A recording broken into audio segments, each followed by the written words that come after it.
Yep. Hello, everyone, and welcome to Six Figure Souls, Doing Good and Making Money. This is a special season 5 highlighting my co-authors of our collaborative book project, The Ultimate Guide to Creating Your Soul-Aligned Business, 25 Practical Strategies from the Experts. I am your host, Camille Miller, lead author for this book and pioneer for the soul professional movement. Today, I have with us the author of chapter 14, Erica Zygelman. And Erica, I will read your chapter, Bringing More Soul to Your Role, the corporate burnout, from corporate burnout to conscious leader. And I absolutely love your chapter. For those of you that have not seen the book, we will put it up here. Yay. I'm so excited about this book. We have hit bestseller in 6 categories, which is woot woot. I am so excited. The most exciting one, though, is starting a business, that we were a bestseller in starting a business. So that was huge. So Erica, I want first to talk a little bit about you, about what you do, and then we're going to dive into your chapter and writing and some of the stuff you wrote, because your chapter was very inspiring to me. I absolutely loved it. So we're going to dive in there a little bit. But first, tell us about you and what you do currently. Yeah. Well, thank you first so much for having me here. It was such a cool and expansive experience for me to work on this book chapter. Yeah. So I have a 15-year background in advertising and media, working for tech companies, startups, healthcare companies, and the title of my chapter kind of gives away my story, but from corporate burnout to conscious leader, I had a rough go of it for at different moments in time. I was very ambitious, was living in New York City, found my way into digital advertising sort of at its infancy, and rose with the industry and started managing teams and then managing overall departments at companies like Apple and Spotify. And when I became a manager, I found that I was really not given any tools or support. So I was a good individual contributor, was doing great, work for my clients, was promoted to start managing a team, and then was really left to figure it out on my own, which, I learned a lot and was able to grow and really rely on my instincts. But I also just sort of went into survival mode and had a lot of anxiety, and then ultimately kind of hit multiple rounds of burnout. So, alongside that journey to support myself, I had hired some coaches. I started practicing a lot of yoga, really leaned into my holistic wellness toolkit to just really replenish myself. And then ultimately, I ended up taking a break from advertising and got a functional medicine certified coaching certificate. So I became basically a wellness coach, and then realized I could couple my experience in management and working in corporate and startup environments, supporting managers, and couple that with holistic well-being. And so I started this business to be an integrative leadership coach, where I now help mostly new and rising managers who are feeling lost, feeling overwhelmed, feeling really that they're stuck in survival mode, and helping them transform that into feeling more confident and nourished in a way that they can thrive in their careers and in their lives outside of work. I love it. Thank you. Now, we're going to dive into your chapter more, but first I want to just say, this was your first time writing. You're a brandy new author. Yes. And what made you decide that this was the time to write now, to tell your story? Yeah. Because it's a chock full story of really your entire struggle. You really put it out there. We'll dive into that. But why did you decide now was the time? Well, I launched this business officially in January of this year. So I am a very new entrepreneur. And when I heard about the opportunity to be a part of this book, it just spoke to me, and as a way that I could really kind of alchemize my story into a vehicle that might help other people And so my particular chapter, talks about how you can really transform your struggles and learn from them and make some mindset and lifestyle shifts to really reclaim your well-being, whether you start your own business or you stay in your current corporate job or whatever it is that you're doing. And so it just felt like a really prime time as I was in my first year of this business to tell my story, to really get clear for myself and also share it as a way that might inspire other people who may or may not be ready to start their own businesses just yet. I love it. Okay. So now I want to dive into your story a little bit. We won't tell the whole story, but from the chapter, like you said, it was really about how you grew. You grew as a person, right? You from the corporate life to this very conscious, soul-centered, soul-aligned leader. But one of the things that I marked it in my chapter, I have all my little things in here, that I loved this one line. It said, so you were talking about this burnout, and you said, I started feeding and nourishing my soul with space, slowness, rest, and deep care. That so resonated with I get goosebumps even hearing that played back. Yeah. I remember that moment. Yeah. And to make that really dramatic shift for me. Yeah. And just reading it, that was the line that stuck with me, but really also I felt.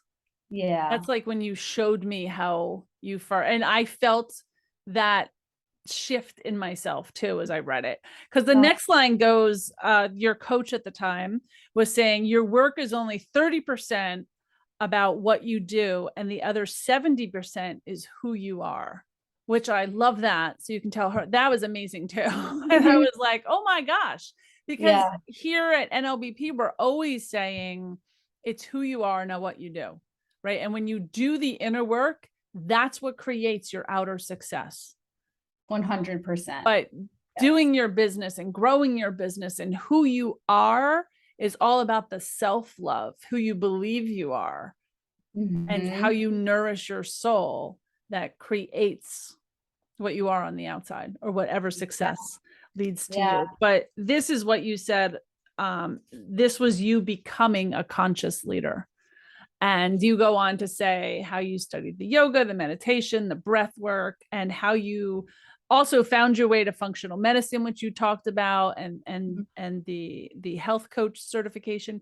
So when you work with people today, do you do the health coaching as much as the leadership coaching to teach them to be somebody? Yeah. So I was very intentional about how I kind of created my methodology for how I coach my clients. And I intentionally called it integrative leadership coaching, because it's not just about our health and it's not just about our leadership and our business. It's really integrating all of it.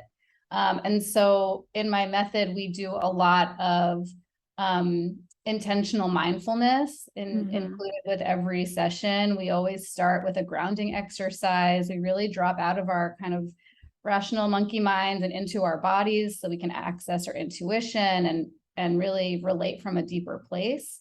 And I always tell my clients too, you're not someone, one version of you at work and one version of you when you're with your family and one version of you when you're exercising. Like, you're a whole person all the time. And so all of these parts of you are integrated, right? I talk about work-life integration rather than work-life balance, because we need to be well at work. We need to be thinking about, okay, am I eating meals during the workday? Am I taking mindfulness breaks? Am I taking a walk so that I can clear my head? How am I transitioning from meeting to meeting in a conscious and intentional way?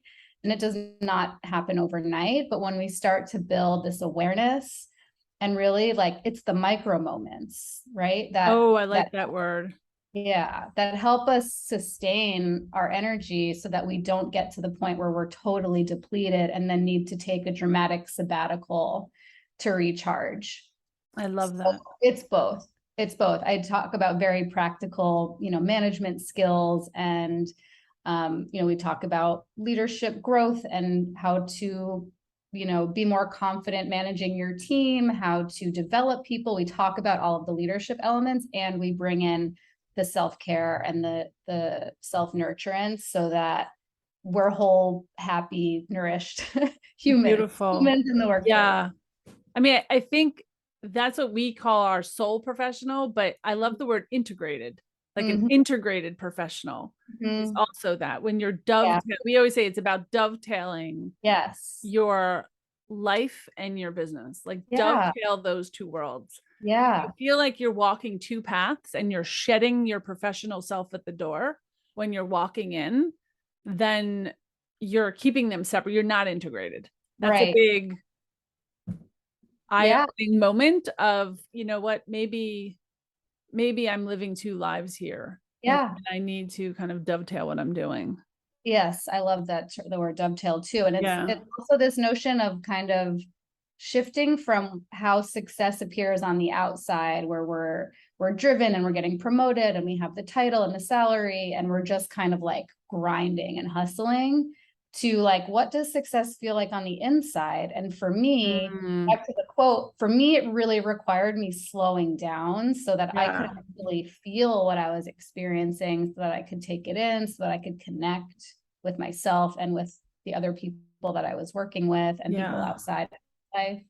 And so, going from New York City, I now live in San Diego, totally like transformed my lifestyle to match the slower pace that I now operate in. It was very dramatic. Yeah, I get that. I used to live in North Jersey by New York City, and now I live in the rural, an hour away.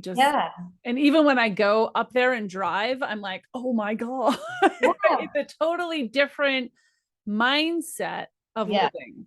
Yeah. Yes. Our environment, more in the flow. Yeah. Our environment contributes to our energy, and not to say that you can't find your calm and your stillness in a city.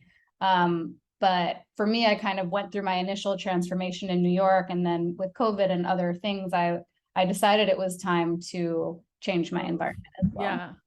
I love that. I'm writing notes. If you see me looking down, it's because I'm writing notes on what you said. But you said, like, what does success look like on the inside? And I love that phrase, because everyone has a different idea of what success is, but it's that grit and the grind, and everyone thinks that's what makes them successful. Right. And sometimes that's what makes you crash, right? That's what gives you the anxiety, the heart attacks, the headaches, everything else that goes wrong in your life. And it's perpetual, right? Because as soon as you get to the next level, you meet your goal, it's like, okay, well, now it's next. And it keeps you really on that wheel. Yeah. And I think there's at least we start to attract a lot of people that are hitting that midlife, like they've made it, they've hit it. And then they get up there and they're like, holy crap, I climbed the wrong mountain. This is not what I thought it would be.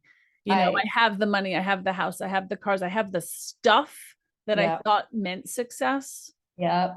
But inside, I'm really depleted. Like, where's my family? What's this life? Have I traveled?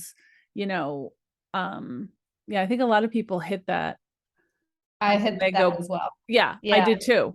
And I went backwards. Like, how did I get here? When did I choose the ladder? How do I climb back, or how do I hop onto a different one? Yeah, I did exactly the same. And I think there's a lot of people that are picking up this book thinking exactly the same thing. That are like, woo. So, and I just read an article in Fortune magazine literally last night that said 40% of Americans are looking for that new balance because COVID brought it out in them of, wait, I want something different. I didn't realize how much I was working or how much I was away from my family, or, this balance that they now get to make that 3:00 baseball game, or, things had changed and they're looking for this new alternative way to do business.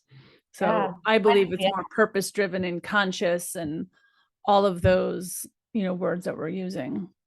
Absolutely. Yeah. I think what COVID kind of forced, and one of the maybe unintended positive consequences, was it created that space where people could actually, as uncomfortable as it was, like really be still and evaluate what's really important to me, and realize Yeah, when I take out my commute and my rushing and my this and that, like what am I left with? What do I really want to be spending my time on? So Absolutely. Were you, before this moment where you shifted that we see in the book, were you more of a soul aligned individual? Were you I think already doing some of it? yeah, it's funny because my major in college was called Human and Organizational Development. Okay. And so it was very much focused around like how do you take good care of humans? How do you maximize performance? It was really awesome. But then I went into advertising and media and kind of lost my Changed way it. with that. And then I Yeah. found my way back. It's like kind of very poetically in this new role that I'm doing. But yeah, I always my dad's a chiropractor. So I always grew up with this integrative medicine sort of Okay. in my ethos. And also, you know, challenging the status quo a little bit. Yeah. So with that, yeah, I discovered yoga in high school, and that became like a constant practice for me. And then probably in the last decade, I really, you know, started to feel like I could hear my soul more and I could follow my intuition. And I Beautiful. signed up for classes and trainings and kind of created a new community in New York and now in California of like-minded people who really value, you know, trusting ourselves and relating on a very deep level and welcoming vulnerability. And I think that the more I do that, the more I feel guided by my soul. Beautiful. All right. Last question Yeah. is about the book overall. Mm-hmm. How did you feel if you've read some of the other chapters or just being part of the collaborative? And for someone who's thinking of buying the book, how Yeah. could this really support them? Like, what are the things that you loved about it? Yeah. I mean, it was such one of the best parts of this experience was connecting with these 24 other authors, and just hearing everyone's unique story and journey to entrepreneurship and really following their souls and bringing forth what wanted to be created. I think what's great is it's 25 unique perspectives. So everyone brings something really special to the table, a new lens to think about. So everyone will resonate with at least some parts of it. So for me, I really love the holistic, you know, stories about bringing in sound healing and meditation and like really kind of rounding out all of these different modalities that help you get clear on your mission. And yes, there's a lot of work and creation as part of the process of building your business, but there's so many other supportive tools out there. And so this book really gives you kind of everything like in one on a silver platter. Oh, that's awesome. That's awesome. Well, I want to thank you for being with us today. I want to remind everyone our book, The Ultimate Guide to Creating Your Soul Aligned Business, 25 Practical Strategies from the Experts. You can get this on Amazon. It is in a digital format or the hardcover. I will say I suggest the hardcover because it is actually a workbook with strategies, 25 strategies. Each one of us bring you a strategy after our story and what helped us get to where we are today. So that's a big one. So pick that up. And thank you, Erica, for being with us today. Thank you so much, Camille. All right. I want to thank you guys for listening today. And for more information about the Soul Professional movement, you can go to soulprofessional.com. This podcast is sponsored by the Natural Life Business Partnership, a global professional organization and business incubator for the soul aligned professional. If you live in a higher vibration, have an alternative approach to business, and want to help repair the world, join us at our next meet and greet. You can find it at soulprofessional.com. All right. Bye, everyone.